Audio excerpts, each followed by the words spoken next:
Right form of verb. আজকে নিডকে main verb হিসেবে ব্যবহার করা হবে। নিড একটা ফাইনাইট ভার্ব। এই ফাইনাইট ভার্বের V1 হচ্ছে কি নিড, V2 হচ্ছে নিডিড, V3 হচ্ছে নিডিড, V4 হচ্ছে নিডিং, V5 হচ্ছে কি নিডস।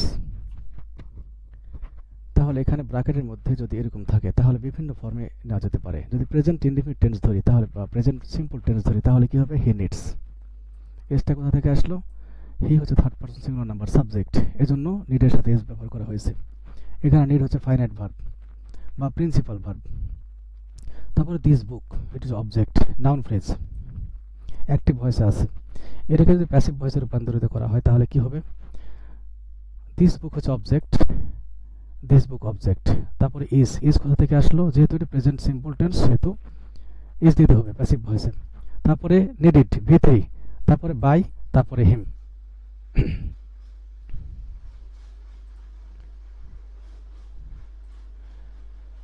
নিডকে যদি মডেল ভার্ব হিসেবে কল্পনা করা হয় তখন কিভাবে ব্যবহৃত হবে?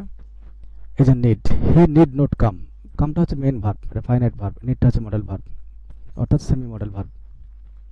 হি নিড নট কাম, তার আসার প্রয়োজন নেই।